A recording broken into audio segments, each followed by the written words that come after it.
Bonjour à tous. Comme je vous l'ai expliqué tout à l'heure, je suis Béatrice Minois, je suis la directrice du Pays de Puy-et-Forterre. Pas franchement une urbaniste, pas franchement une spécialiste en climat ni en énergie, mais bon, pour autant, j'assure une coordination globale de toutes les actions qui se mettent en place à l'échelle du pays et dont on était plus ou moins à l'origine. Donc, je vais peut-être vous apparaître à l'issue de la présentation comme étant un petit peu un contre-exemple en matière de méthode et puis finalement de processus logique par rapport notamment à ce qui vient de vous être présenté. Parce que bon, nous, ce qu'évoquait Renaud tout à l'heure sur notre territoire, on a un petit peu construit les choses en sens inverse, mais finalement cette réalité, elle est vraiment liée à une évolution et à une montée en maturité des élus, des acteurs du pays sur ces questions d'aménagement. Et c'est vraiment ce sur quoi il nous avait semblé intéressant de vous faire un retour. Bon, alors le pays de Puy-et-Forterre, comme je vous l'ai expliqué, c'est un pays de Bourgogne qui est situé pas très loin d'ici, à peu près 3 heures, qui est plutôt au nord-nord-ouest de la région. Donc on est un territoire qui regroupe 5 communautés de communes. On était 8 précédemment, on sera 4 dans peu de temps. On a 35 600 habitants à peu près à l'échelle du pays, et puis on est sur 1600 km² de superficie. On a une densité moyenne qui est à 21 habitants au kilomètre carré, donc ce qui est énorme par rapport à ce qu'on a entendu hier en plénière où on a entendu des 9 habitants au kilomètre carré, donc finalement, alors nous, c'est absolument incroyable. Donc on est sur un territoire qui est quand même à dominante du coup rurale, et on n'a pas de logique de polarité autour d'une ville principale. On a plutôt un réseau de bourgs-centres dont vraiment les bourgs-centres vont de 1200 à 2300 habitants pour la ville d'appui de notre territoire qui est la ville de Toucy. Voilà, on a la frange est du pays subit l'influence de l'agglomération d'Auxerre, et on a aussi une autre partie du territoire qui est sous influence du Loiret, donc qui est le département voisin, sur le côté ouest. En revanche, on n'a encore pas, on commence à voir effectivement des logiques de périurbanisation justement, liées à ces parties-là du territoire, mais c'est beaucoup moins marqué que l'exemple précédent que vous avez eu, où là, effectivement, on n'est encore pas totalement dans ces dynamiques-là. Il y a beaucoup de couleurs, je ne sais pas si on y arrive. Donc on est un territoire un petit peu comme, qui reprend à peu près quelques caractéristiques quand même de ce qui a été présenté. On a une activité agricole qui est prédominante à l'échelle du pays. On a quand même un patrimoine naturel qui est remarquable, avec une biodiversité très présente, une trame bocagère qui a réussi à rester très, très importante, bien qu'elle en ait pris un bon coup quand même, et qu'il y a un enjeu de réinstauration de ce bocage sur le territoire. On a une population qui est vieillissante, mais bon, ça vous l'a déjà parfait été indiqué. Et puis on a également une logique d'habitat vétuste, d'habitat vieillissant, et puis donc vétuste à la limite de l'indignité sur certaines parties. Et également des revenus moyens par ménage qui sont en dessous des moyennes départementales et régionales, et qui engendrent un vrai questionnement et des problématiques certaines en matière de précarité énergétique dans l'habitat, mais également dans la logique des transports, etc. Voilà, donc a priori je n'ai pas... J'ai été finalement trop long. J'ai pas toute la diapo, c'est pas grave. Donc je vous parlais de... On a mon bagage. Non mais ça n'est pas grave, ne vous inquiétez pas. Donc je vous parle... vraiment, je pense que ce qui est intéressant de mettre en avant sur en tout cas l'expérience de mon territoire, c'est le processus dans lequel il s'est inscrit depuis 40 ans. Qui a vraiment permis et l'engagement finalement de ces acteurs qui a permis d'en faire ce qu'il est aujourd'hui, alors avec des marges de progression qui sont encore certaines, c'est évident, Mais malgré tout, voilà, il y a eu très tôt, donc dans les années 70, des démarches de travail en commun, enfin, des acteurs du territoire, et en particulier dans un premier temps dans le domaine agricole, avec des dynamiques collectives liées au drainage. Donc déjà une première structuration locale par rapport à ça, et une prise de conscience que finalement tout seul, dans son petit coin, on est peu de choses, et qu'il vaut mieux partir et essayer d'agir ensemble pour être plus fort et puis finalement plus efficace. Ensuite, donc dans les années 90, le territoire a pu bénéficier de premiers programmes de contractualisation avec nos partenaires, et notamment avec la région Bourgogne.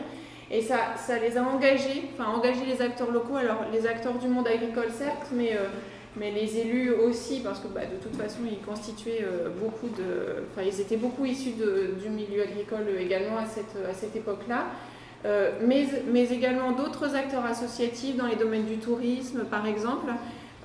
Ça les a engagés dans d'autres logiques, d'autres logiques d'élaboration de projets, et on a commencé à vraiment parler de projets de territoire qui étaient multithématiques. Enfin, on commençait à entrer dans d'autres choses que le drainage, ou vraiment la coopération dans le domaine agricole. Et il y a vraiment eu une première évolution des approches et de la compréhension des interactions qui pouvaient exister au sein d'un territoire, et qu'il ne fallait pas forcément voir les choses de manière seulement assez sectorielle, quoi. Il y a toujours eu en Puisay-Forterre une espèce de volonté, alors, qui est presque tenace, sur le respect d'un équilibre territorial, de cette multipolarité dont je vous parlais. Et finalement, c'est un petit peu le travers que vous craignez, sur le fait de dire, bon, effectivement, on n'a pas de ville principale, mais même celle qui se dessine comme étant notre ville d'appui, notre ville principale, qui a 2300 habitants, celle que j'évoquais tout à l'heure. Il y a vraiment toujours eu un refus de concentrer, un refus des élus, et puis bon, je vous dis ça depuis 30 ans, alors bon, certains sont encore là, d'autres ont déjà changé, mais un refus de dire on concentre et on favorise en quelque sorte pour des questions de rentabilité financière, etc., une partie du territoire plutôt qu'une autre. Il y a vraiment eu un engagement très fort sur le fait de dire non. On a des chefs-lieux de canton, on va encore parler de chefs-lieux. On veut les garder parce que c'est la caractéristique de notre territoire, parce que l'habitat il est déjà très dispersé, et que si demain on concentre tout à une partie ou une autre du pays, ça devient complètement impossible en termes de dynamique locale et en termes de vie pour les populations. Voilà. Et en 98, le territoire s'est organisé et structuré, officialisé dans la démarche pays. Et c'est vrai que cette démarche de pays et puis les outils de contractualisation, donc c'est en dessous, ne regardez plus le slide, et les outils de contractualisation à la fois dans la méthode et puis l'approche en termes de démarche, et également les financements qui leur étaient rattachés, ça a vraiment constitué un petit peu ça a apporté un liant supplémentaire, une sorte de ciment, même si c'est pas très joli, dans toutes ces démarches un petit peu qui s'étaient générées sur le territoire. Et donc ça a encore amené une vraie dynamique, et une dynamique pérenne, puisque ça continue depuis. Voilà, donc pour ce qui est plus spécifiquement de l'aménagement durable de l'espace rural, on a vraiment, sur notre territoire en tout cas, et de cette logique d'aménagement, politique d'aménagement, si on peut dire ça, on a eu 2 leviers sur le pays, 2 leviers forts, j'entends, qui nous ont vraiment permis de sauter un pas. Donc le contrat de pays, notre génération actuelle de contrat de pays, sur la période 2007-2013, où les élus ont fait le choix de consacrer un pan de la stratégie de ce contrat de pays à la problématique de l'aménagement durable de l'espace. Donc, quand je dis on fait le choix, c'est qu'ils ont, dans un premier temps, intégré une volonté d'élaborer un schéma de cohérence territoriale, mais bon, vous verrez que finalement, ça s'est fait un petit peu pas dans le bon ordre. Et puis également un choix de doter les collectivités du territoire de plans locaux d'urbanisme intercommunaux. Enfin, ça, c'était donc l'idéal, ce qui était affiché dans la stratégie. Donc sur le comment, enfin, le choix s'est quand même traduit sur le fait que 20% de l'enveloppe régionale a été du contrat de pays, donc à peu près 450 000 euros ont été identifiés, enfin, sur le financement de ce type d'opération. Donc c'était quand même pas c'était un vrai engagement de la part des élus, parce que c'était 450 000 euros qui ne pouvaient pas aller sur autre chose, hein, entre guillemets, enfin, puis des choses qui pourraient sembler plus logiques et puis plus visibles. Il y a eu aussi de l'engagement de ces opérations, une implication forte du pays auprès des collectivités et une mobilisation de l'ensemble des partenaires, notamment notre partenaire régional, mais aussi les partenaires de l'État, pour essayer d'amener les collectivités à considérer que l'élaboration des plans locaux d'urbanisme, c'est merveilleux, on va voir toute la slide, soit quelque chose d'intéressant à mener sur le territoire et d'essentiel finalement pour le construire et avoir la liberté quand même de le construire et de choisir la manière dont il allait évoluer demain. Voilà, donc l'idéal effectivement aurait été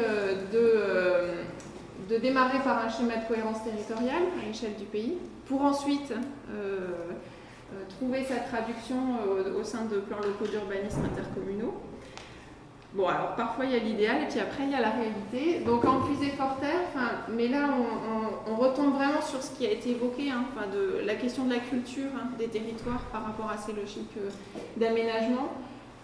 En 2007, le territoire n'était absolument pas mature sur la question des schémas de cohérence territoriale. Et du coup, au niveau du pays et avec nos partenaires, on a mis en place vraiment un volet très fort sur la formation-action des élus du territoire sur ces logiques d'aménagement. Qu'est-ce que l'aménagement de l'espace? Qu'est-ce que que génèrent mes choix en matière d'aménagement?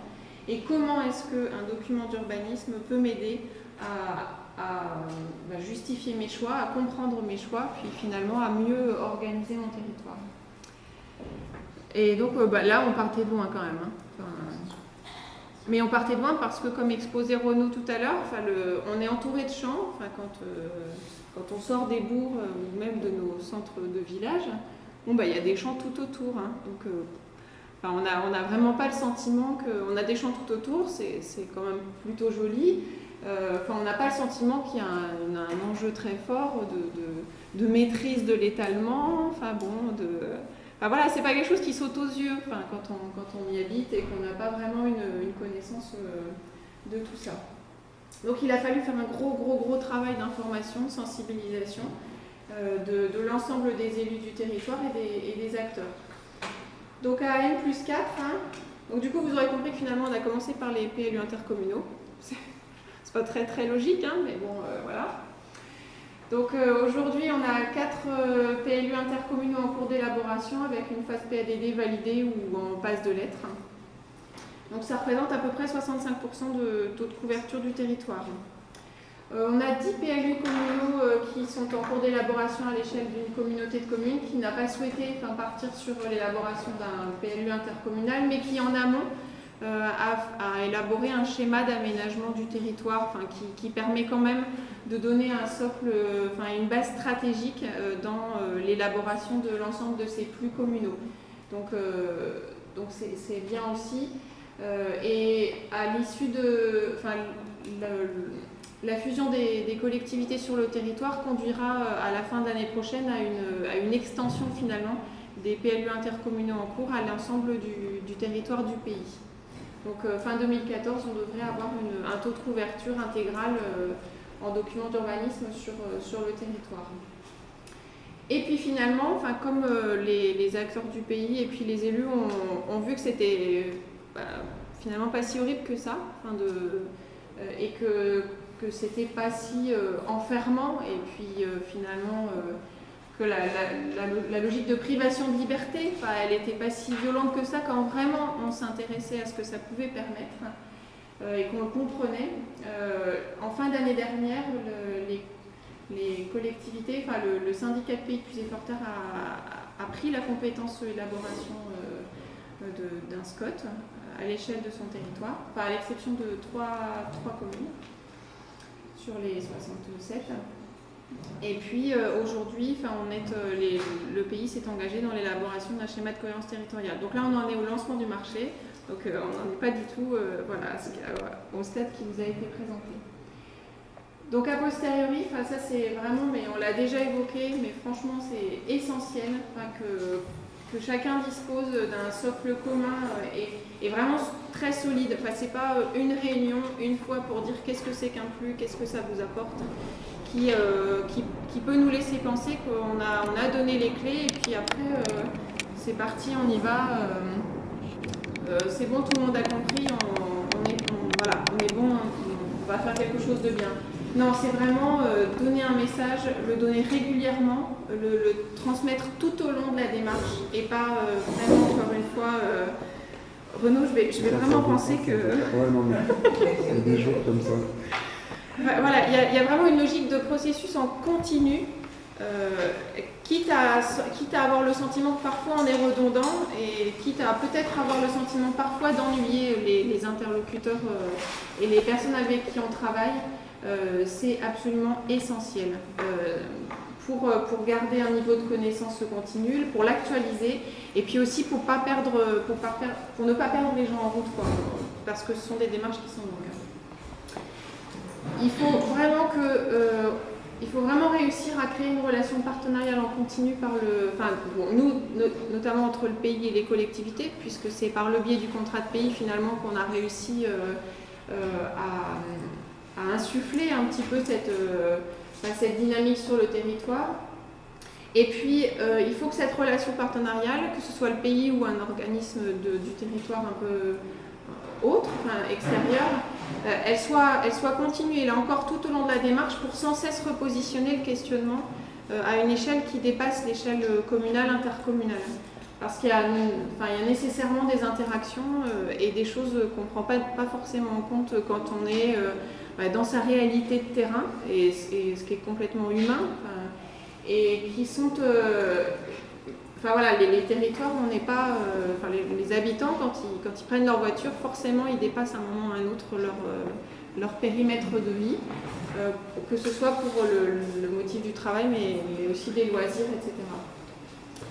Et également, et là donc je fais le lien avec notre plan climat-énergie, pour s'assurer de l'articulation des démarches de planification en cours avec d'autres démarches qui sont menées à l'échelle du pays ou voire à des échelles plus départementales ou régionales, et notamment une démarche de plan climat-énergie territorial dans laquelle on s'est engagé de manière simultanée, ou quasi simultanée, avec 3 des 4 PLU dont je vous parlais.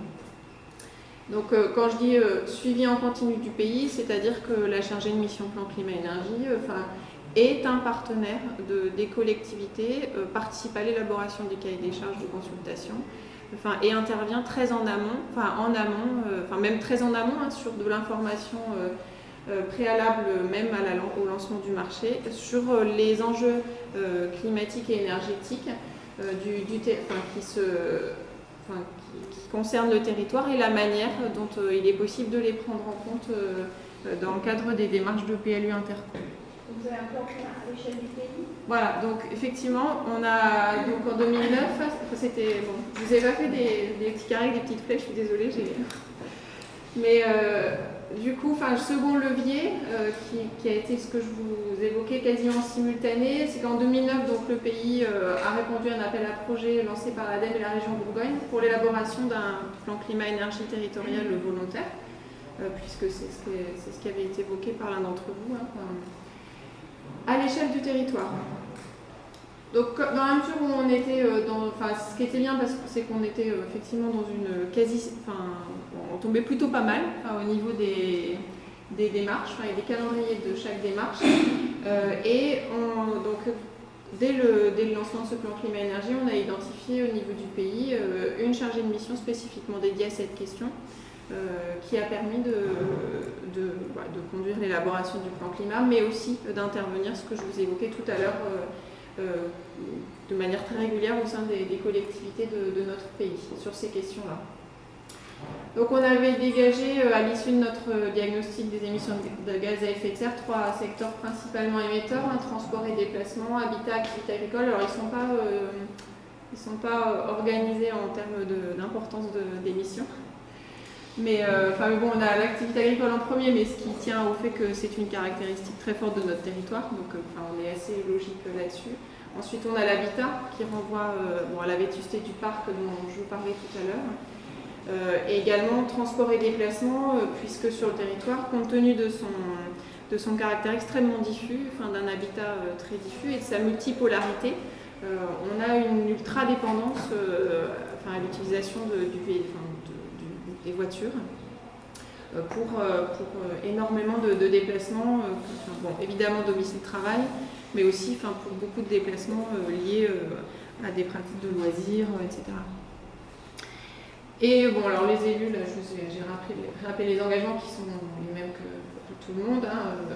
Réduction de 20% des émissions de gaz à effet de serre, amélioration de 20% de l'efficacité énergétique du bâti public et privé, et porter à 23% la part des énergies renouvelables produites sur le territoire, sachant que donc, comme dans beaucoup de territoires ruraux, on puisait par le bois, et la ressource bois-énergie est très présente, et qu'on est déjà à 17% juste grâce au bois. Alors du coup les élus se sont dit bon, alors on va peut-être essayer d'aller à 23 et pas d'être à 21. Donc voilà. Juste une question, mais ça concerne aussi les uns et les autres. Est-ce que quelque part, il y a des territoires qui se sont engagés à 40 ou pourquoi 23? Parce que 23 c'est l'objectif national, oui. Mais est-ce qu'il y a vraiment débat ou est-ce qu'on se dit finalement qu'allons-nous sur l'objectif national comme ça? Est-ce que c'est vécu comme un strict minimum, comme un gros effort, comme un vrai choix? Je crois qu'il y a des régions à l'échelle régionale qui se positionnent sur des moins 30, moins 40. Mais après, là, aussi ma question, c'est est-ce que les élus ils se sont engagés en connaissance de cause, c'est-à-dire en sachant que moins 20%, de consommation d'énergie, ça veut dire dans le logement réhabilité, réduire les émissions de gaz à effet de serre de 20%, qu'est-ce que ça veut dire pour l'activité agricole si c'est pour une poste émetteur chez nous? Est-ce que c'est un affichage entre guillemets ou est-ce que sans langue de bois Alors non, sans langue de bois, je répondrai oui et non. Oui, mais ça, je l'évoquerai un petit peu après. C'est vrai que oui, pour une partie d'entre eux, il y a une bonne prise de conscience. Disons que les degrés de prise de conscience, et notamment de ce que les engagements devront générer sur le territoire en termes d'action, elle est réelle pour une bonne moitié, en tout cas, des acteurs publics du territoire. Elle est réelle parce qu'elle se traduit aussi déjà dans une politique de l'habitat. On va lancer un programme d'intérêt général sur la réhabilitation, de lutte contre la précarité énergétique. Il y a plusieurs choses qui s'imbriquent et qui se traduisent opérationnellement sur le territoire. Sur le volet agricole, c'est plus compliqué. C'est quelque chose sur lequel on a des prises plus difficiles, à la fois les élus et puis nous, un petit peu structure d'animation territoriale. C'est quelque chose sur lequel on a moins de... on sent qu'on a moins de prises et moins de leviers, des leviers moins évidents. Donc sur le volet agricole, je serais un petit peu plus réservée. En revanche, sur la question de l'habitat, c'est clairement en lien avec une politique que le pays avait déjà également identifiée dans son contrat. Et puis la question des transports et déplacements, c'est vraiment une question qui est également très complexe à aborder sur un territoire comme le mien, mais également comme d'autres territoires autour de cette table. L'année dernière, on a eu la chance d'être retenu territoire un peu test pour une enquête déplacement qui a été conduite par l'Adréal et le CERTU de Lyon, pour voir un petit peu quels étaient les déplacements des habitants du territoire et la manière dont on pouvait, qu'est-ce qu'on pouvait imaginer pour améliorer, pour adapter l'offre et puis même la manière de se déplacer. Et ce qui est ressorti de cette enquête, c'est que vraiment les caractéristiques du territoire, la localisation de l'habitat, la manière dont était organisé, mais assez historiquement, finalement, le pays, rendait extrêmement compliqué aussi la prise en main et puis l'action en matière de transport et de déplacement à l'échelle d'un pays comme celui-là. Mais bon, à mon avis, c'est une conclusion qui est totalement transposable sur d'autres territoires similaires.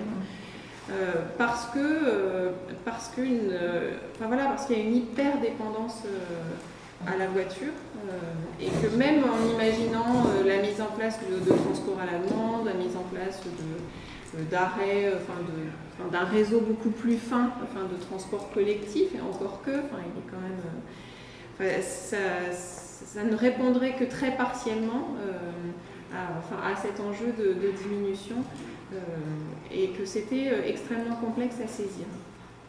Donc voilà, là c'est un peu plus... Et puis bon, c'est vrai que pour sans langue de bois non plus, sur les 23%, qui sont effectivement l'engagement national, dans la mesure où on était dans un plan climat-énergie territorial volontaire, je vous avoue que dans la prise d'engagement, les 23% au départ c'était oui, mais bon, comme on est déjà à 17, 20 ce serait pas mal, ça fait 3 fois 20, c'est logique, etc. Donc voilà, ça a quand même, malgré tout, on n'a pas d'obligation puisqu'on est volontaire et que déjà on s'engage volontairement, et ce qui était déjà très bien. Donc voilà, les 23%, ça a aussi fait l'objet d'une explication et puis de dire que oui, c'est pas parce qu'on est déjà à 17, parce que c'est facile, parce que tout le monde coupe son bois et puis à un poil, que c'est forcément pleinement satisfaisant et voilà, ça fait l'objet d'échanges. Donc pour le lien avec les outils de planification et puis la manière dont on arrive à impliquer le plan climat-énergie dedans, on a vraiment essayé d'être, ma collègue qui était sur le plan climat, je pense qu'elle a vraiment essayé de faire un énorme travail de pédagogie et de retranscription du plan climat-énergie comme étant vraiment pas un exercice intellectuel parce que bon, ça peut paraître une chose de plus aux yeux des acteurs du territoire, mais comme quelque chose qu'il fallait vraiment voir comme étant une complémentarité et puis finalement quelque chose qui s'imbrique de manière quasi automatique parce que quand on aborde les questions d'aménagement, qui plus est au travers de flux interco, forcément, c'est ce qu'évoquait Renaud tout à l'heure, on va trouver, sans chercher trop, une manière de décliner de manière opérationnelle des engagements pris dans le cadre d'un plan climat-énergie territorial. Donc, mais comme pour le SCOT et comme pour les PLU, mais tout pareil pour le plan climat, il a fallu vraiment dédramatiser, entre guillemets, démystifier ce qu'il y avait derrière ça, pour faire en sorte qu'on soit écouté et puis que ça fasse pas peur et que finalement ils s'en saisissent comme un outil, comme un autre entre guillemets, et pas comme une contrainte ni quelque chose de totalement fumeux. Donc voilà, ça prend beaucoup de temps.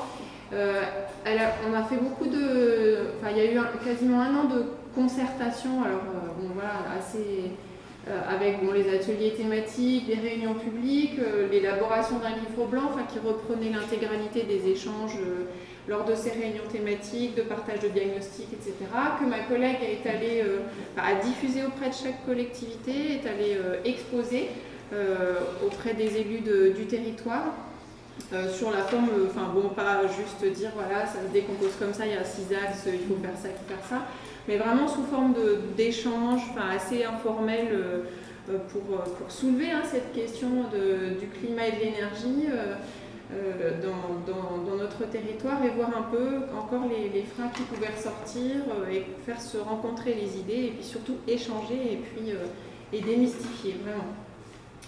Et on a après est arrivé le programme d'action vraiment qui a été nourri un peu de l'ensemble de ces éléments-là et bien sûr l'identification de crédits pour la mise en œuvre de ces opérations. Voilà, donc ça, j'en ai déjà parlé sur la nécessaire implication au fil de l'eau et co-construction finalement de ces deux démarches. Voilà, donc à N+3, on est sur le plan climat-énergie et la manière dont il se décline aujourd'hui concrètement sur le territoire. Donc le programme d'action a été validé fin 2012, en décembre 2012. Et on a notamment, mais bon, vous comprendrez, hein, compte tenu du fait que les PLU sont en phase PADD, que toutes les actions en amont et la participation de ma collègue en charge du plan climat dans les cahiers des charges, bien avant qu'il y ait ce programme d'action du plan climat, mais déjà pour alerter et puis pour veiller à ce que les questions de l'énergie et du climat soient prises en compte. Donc on a notamment, mais les autres sont intéressants aussi, hein, une communauté de communes du territoire donc, qui a lancé un PLU interco et qui a mené une démarche de type approche environnementale de l'urbanisme. Alors je dis deux types hein, parce qu'il y a eu un travail conjoint avec l'ADEME et le Conseil régional sur l'élaboration du cahier des charges. Et les élus ont vraiment bien avancé dans cette intégration des enjeux climatiques et énergétiques au sein de leurs documents. Et ils ont essayé de travailler sur plusieurs leviers, hein, les formes urbaines, ça on est avec la réhabilitation du bâti en centre-bourg, petit centre-bourg, la lutte contre l'étalement et la densification, je l'ai mis entre guillemets parce que là ça fait encore grincer des dents, hein, c'est un peu compliqué quand même. On voyait les parcelles et le nombre d'habitants à l'hectare, il y a encore ça passe pas non plus comme ça, super frisouille, tout le monde a tout bien compris, c'est merveilleux. Hein. Là, ils en sont ils arrivent au règlement, etc., au zonage. Parfois, ça cristallise encore quelques... Mais bon, c'est plutôt quand même globalement satisfaisant. Un choix, ils ont compris que la localisation des services et la localisation de l'habitat, et notamment du développement de l'habitat, ça se réfléchissait pas comme ça juste parce qu'on a un terrain qu'on a acheté il y a 40 ans et puis qui est dispo, on le met là, et puis c'est pas grave si c'est à 40 km des premières futures habitations. Et puis finalement, les gens, ils ont tous une voiture, donc c'est pas grave, ils se déplacent. Ils ont l'habitude. La question des déplacements, elle est assez, je vous dis, elle est assez difficile à prendre en compte. Et puis le fait de trouver des alternatives au recours systématique à chacun sa voiture, et on est 1,1 dedans. L'installation, pour l'instant, de 2 premières aires de covoiturage sur un axe qui est l'axe domicile-travail le plus fort de notre territoire. Donc, ça, c'est le PLU de la frange Est dont je parlais tout à l'heure, qui est celui qui est le plus soumis à l'influence de l'agglomération d'Auxerre. Pardon ? C'est l'ancienne communauté de communes du Toussicois. Donc, il y a 12 communes de concernées. La communauté de communes qui là s'est élargie dernièrement sur une autre grande partie du territoire. Et donc c'est un PLU justement, un de ceux qui est amené à évoluer et à s'étendre à partir dès l'année prochaine, ils engageront les démarches pour l'extension du PLU interco. Et également un travail qui est un petit peu plus sur le long terme, sur la valorisation de démarches d'éolien participatif. Donc la communauté de communes a fait venir le Varne, par exemple, pour présenter un peu aux élus du territoire et je crois aux habitants à l'occasion d'une réunion publique, comment on pouvait monter des projets d'éolien qui ne soient pas juste, qui n'émanent pas que de promoteurs privés.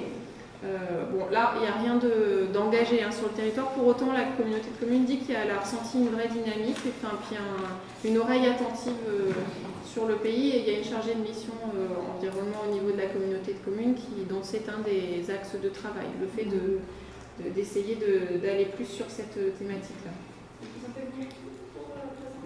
Le Varne, l'association de Varne, c'est en fait une association de protection. J'avais pas l'acronyme, quoi. Qui a un traitement où ça bouge le territoire.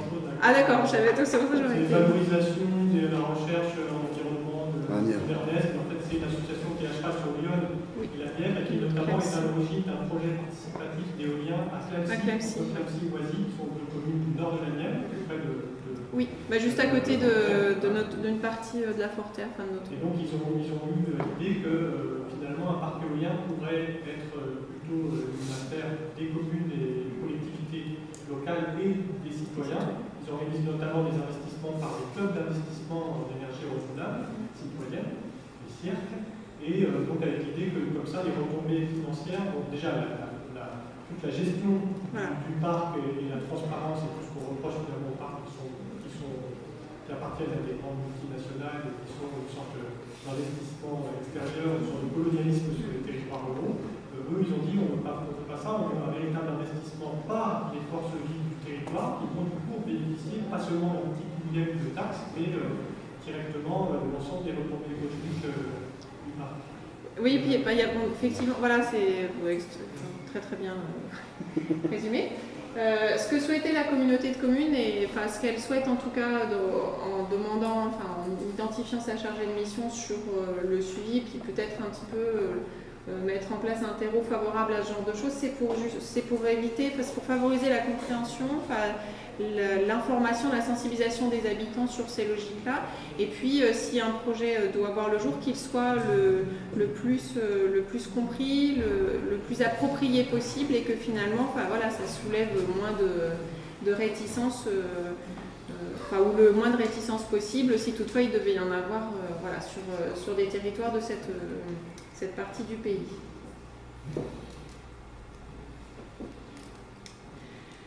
Voilà, donc j'ai essayé de vous faire une petite synthèse de nos facteurs de réussite, mais je les ai déjà plus ou moins évoqués.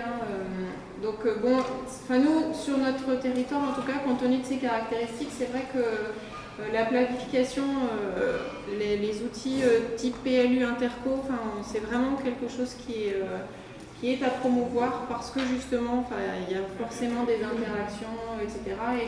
Et qu'il faut que les communes, bon, s'il y a un plus, c'est très bien, mais c'est vrai que c'est la planification, en la repositionnant à une échelle intercommunale, voire évidemment à l'échelle du pays, pour ce qui est du schéma de cohérence, ça a permis vraiment de comprendre et puis de faire comprendre aux décideurs que tout était en lien et que forcément, même une décision que souvent une décision qu'on prend sur son territoire, elle a des répercussions, elle a des conséquences, alors positives ou négatives, sur ses petits camarades à côté, et que du coup, voilà, c'était nécessaire d'interagir et de réfléchir à des échelles plus larges.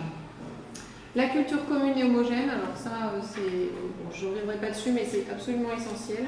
Et ne jamais considérer que c'est acquis, voilà, parce que les gens changent, leur raisonnement évolue. Et donc ça, c'est super important. Et puis aussi parce qu'il y a parfois, il y a toujours dans un groupe des leaders d'opinion, et puis que voilà, si ce sont des leaders qui vont dans le bon sens, ça marche. S'ils vont un petit peu moins dans le bon sens, ou du moins c'est un peu moins constructif, ça peut détruire 2 ans de travail, etc. Donc il faut toujours être vigilant à ce qu'on soit sur un équilibre, en tout cas, en matière de connaissances communes. Alors une dynamique et une volonté territoriale forte, mais ça semble être un espèce de... J'aurais dû le mettre en premier.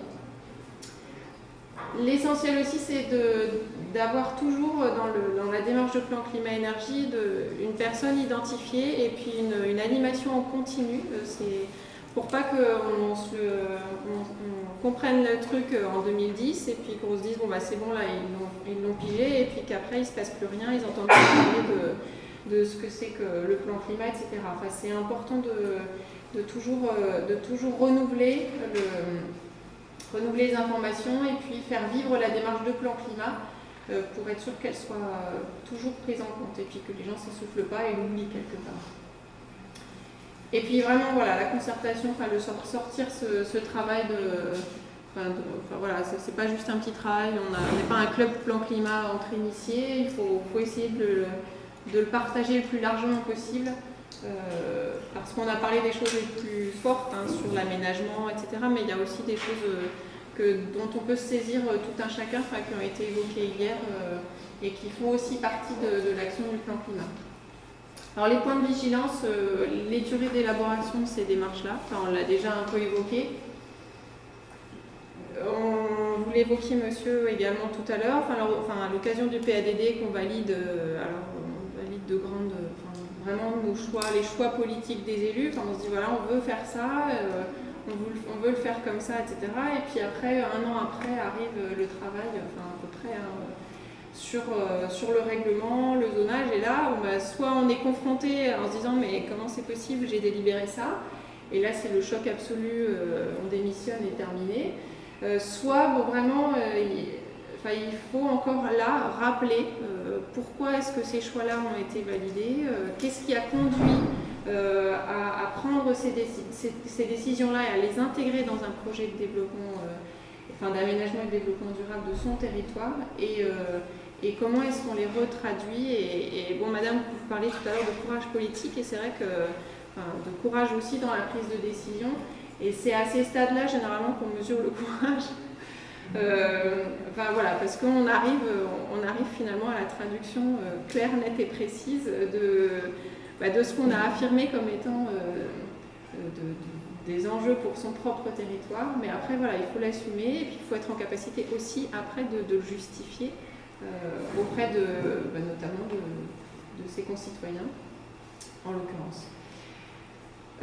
Voilà, un petit point de vigilance sur la technicité, de certaines approches, parce que parfois, il ne faut vraiment pas hésiter à être humble et simple dans la manière dont on dit les choses, parce que on a déjà assisté à quelques réunions où honnêtement, au bout de 3 minutes, on avait perdu 98% de la salle, parce que c'était totalement incompréhensible. Et donc, après, nous tous, agents des Comcom, pays, on a mis 2 mois et demi sur le territoire à dire non, mais ne partez pas en courant, ça va bien se passer. Donc voilà, il faut, certes, il y a un cadre réglementaire très fort, qui est là, et dont on peut pas dont il ne faut pas se sortir. Mais bon, vraiment, il y a un enjeu de faire en sorte que ça semble pas un truc absolument énorme. Quitte à ne pas employer des mots extrêmement techniques, extrêmement précis, mais l'essentiel est de faire comprendre pourquoi il faut faire ça et puis comment il faut le faire. Voilà. Quitte à avoir l'impression parfois il ne faut pas avoir peur d'utiliser des mots simples, mais être sûr qu'on se comprenne bien tous. Et puis bon, là, ce que je disais, la réalité du territoire rend difficile, voire impossible, l'atteinte de certains objectifs. C'est ce que j'évoquais sur la question des déplacements, par exemple. On sait que de toute façon, il n'y aura pas de solution idéale et qu'on sera certainement sur de la broderie, en fonction sur les différents points du territoire, notamment en matière de déplacement. Parce que, voilà. Et puis, 3 petites choses. Se donner du temps. Le SCOT en 3 ans, moi j'espère que le nôtre on va le faire en 3 ans, mais voilà, se donner du temps, ça c'est hyper important, franchement. Chasser une tendance à la recherche d'une perfection immédiate. C'est vrai qu'on a des dispositifs qui nous arrivent, qui arrivent sur les territoires, il y a une espèce d'émulation très forte, départementale, nationale, tout ce qu'on veut. Et puis une espèce d'envie d'aller vite, mais bien évidemment, mais tout de suite parce qu'il faut des résultats, etc. Et puis il faut que ce soit très bien, parfait même. C'est impossible. Et on peut pas. Et puis en plus, c'est impossible d'être parfait tout de suite, et c'est aussi impossible d'embrasser tous les champs tout de suite. Donc je pense que, c'est pas impossible, c'est peut-être pas impossible, mais en tout cas, on a l'impression que ça l'est pas. Il ne faut pas chercher à aller partout tout de suite et très bien. Nous, sur le territoire, on a fait le choix, dans un premier temps, par exemple, de se concentrer sur les outils de planification et la lutte contre l'habitat indigne et puis la précarité énergétique. Voilà. Ce sont vraiment les orientations 2013-2014 sur le pays. En étant bien conscient qu'il y a beaucoup d'autres champs sur lesquels il faudrait agir, mais en étant aussi super conscient que de toute façon on ne peut pas tout faire intégrer comme ça en l'espace de 1 an, même 2, c'est impossible, parce que ça suppose quand même beaucoup de prendre en compte énormément de paramètres. Et donc là encore il faut se fixer des objectifs ambitieux mais malgré tout atteignables. Et il faut accompagner toujours et pas décréter la transition de son territoire ou les transitions de son territoire. Parce que déjà, acquérir une culture de l'aménagement, c'est franchement une méga transition. En tout cas, sur un territoire comme le mien, c'est un truc énorme. Donc associer la question de l'énergie à cette transition et culture d'aménagement, c'est aussi une transition. Donc voilà, et puis il ne faut pas juste dire bon voilà, ça y est, on est en transition de l'aménagement, on est en transition énergétique, et puis on est tous comme ça, on a tous des petits maillots verts, et puis on y va. Enfin voilà, c'est pas aussi simple que ça. Et la notion d'accompagnement et d'accompagnement continu, enfin nous, ça nous semble tous, que ce soit les agents dans les Comcom ou nous au niveau du pays, le point essentiel, quoi, parce que sinon on a le sentiment d'imposer et d'être contre-productif. Voilà, je pense. C'est tout. Merci.